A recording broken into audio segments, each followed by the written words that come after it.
Look at it. It's confused. It does not know what to do. It thinks that it can spend money on more advertising in order to fix this. You can't fix this. You became a cultural meme. It's not even conservatives that are boycotting this. It's left-leaning people as well. The only thing that it could possibly, potentially, maybe, perhaps do would be if you would have like a commercial where they're doing a joke, like a South Park parody, and someone would bring up the beer and they would say, "Oh, isn't that the LGBTQIA beer?" And then you have like this chick in a bikini that's coming up, and there's literally no reason for her to wear a bikini, other than the fact that it's a Budweiser commercial. And she would be like, "No, that's a patriotic beer. It's the Americans' beer." You know, like something like that. And maybe you would stop the boycott to the point where it wouldn't get any worse. Like, you would still be unable to maintain your position as the most sold beer in the United States. You'd probably go number 2, but at least it wouldn't get any worse than this. Obviously, I keep saying this in my videos. It has nothing to do with Dylan Mulvaney that they had gotten boycotted. It's just the fact that the vice president of sales said that their customers are fratty, out of touch, and turns out that she was fratty and out of touch. So this is why, you know, like they doubled down, they kept insulting their customer base. They dismissed the issue, they written on apologies, they pissed off the left as well. Like literally everything that could have been done wrong, they did it. Like this was a concentrated effort in order to reach this position. It had absolutely very little to do with the fact that they're supporting the LGBTQ community, because almost every single country in the United States is supporting the LGBTQ community, and as you can notice, it's not every single company that gets boycotted.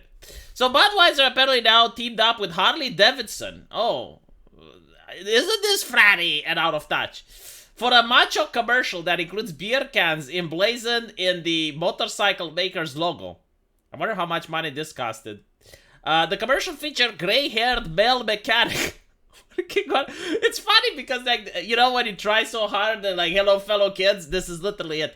You know, they still haven't gotten to the chicks in bikinis point. Like, if they ever get to the chicks in bikinis, maybe then people are going to reconsider. But like, when's the last time you saw a commercial with chicks in bikinis? Like, unironically, there was another beer company which was making fun. It's like, oh, beer companies are oppressing women by posting us in bikinis. When did that happen? I want to watch those commercials. Where are they? In the 80s, I guess. Speaking of a rock instrumental, a male narrator says that the greatest legacies are built with grit and resilience, one detail at a time. Limited edition Budweiser Harley Davidson cans. For those of you who give everything for their craft, there's Bud for you. Yeah, where was this commercial like 6 months ago? You know, like all of a sudden, yeah, we know our consumer base. Oh, we actually care about the customer. You know, we're moving away from the modern way of thinking where we only care about the investors. Apparently, we do need the customers as well. Like, the investors are nice, you know, we don't want to upset them, but maybe we can strike a balance with the customer base as well. The masculine tone is a stark contrast to Bud Light's ill-fated partnership with Mulvaney, which saw the trans influencer receive a can of beer with her face on it to celebrate the 365 days of womanhood. Anheuser-Busch, the company which owns Budweiser and Bud Light, has lost $15 billion in value.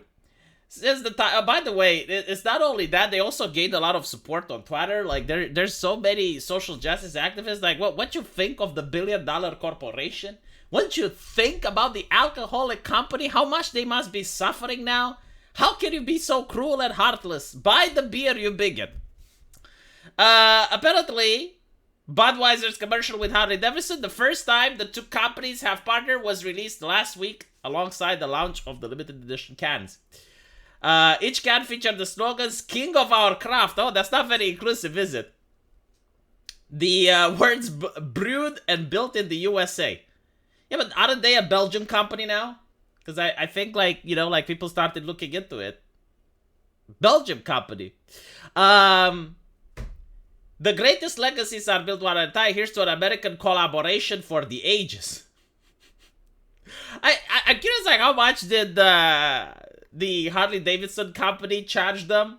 Because, like, they know that it dipshit. And it's like, oh, now is the time to make a bargain. Now is the time to really milk them dry. Apparently, The launch on Facebook was marred with a flood of comments from people that are still upset about the Mulvaney deal. I don't think they're upset, honestly. Like, I think at this point it's just a meme. Like, they're the punching bag, you know? Like, the difference when a movie gets woke is that there aren't that many movies that are coming out now, and people who want some entertainment, they have nothing to do. So, like, you only do, like, a one spending per movie. Like, you buy the ticket once. People who drink beer, they have to drink it constantly. Like, the clientele, I mean, right? Like, they purchase from, like, 2 cans of beer per week to 1 can of beer per day or more. So it's very easy to just go like, yeah, I'm just going to buy another beer. You know, it's not like, imagine if you could go to the cinema and there were like 70 movies that you could choose from. Like literally 70. And you would be like, okay, well, I don't want to see this one because it insulted me. I still have 69 choices. Doesn't work that way, right? But with beer, it does. This is why it was so effective for people to be able to boycott them.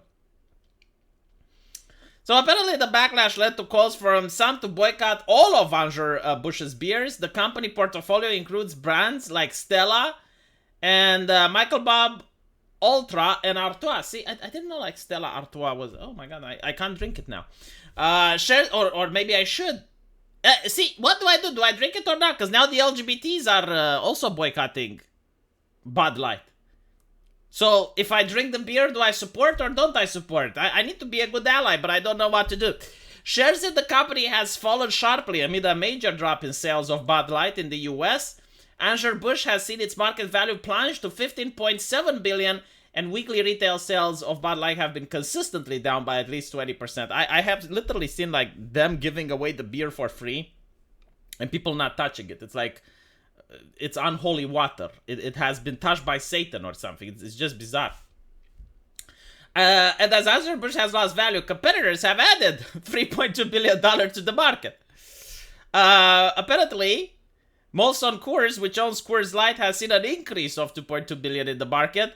You know, it's kind of funny because they're woke as well. Like every single corporation now is woke. But, you know, I guess like people are just targeting one at a time. And they're probably sweating bullets right now. It's like, oh my god, we can't believe that we dodged this. We cannot believe that we were so close. I'm curious, like, if one of these companies actually had the commercial ready to go. You know, like something where they would belittle their customers or something that they would promote about diversity and inclusivity. And they're seeing what's happening to Bud Light and they're like, oh my god, thank you, Jesus. Thank you, baby Jesus. Delete the commercial, please. Please make sure it doesn't see the light of day. But anyway, right, this was hilarious to me. Let me know what you guys think. And if you like this video, please do share, comment, and subscribe. And I'm going to see you in the comment section. Take care.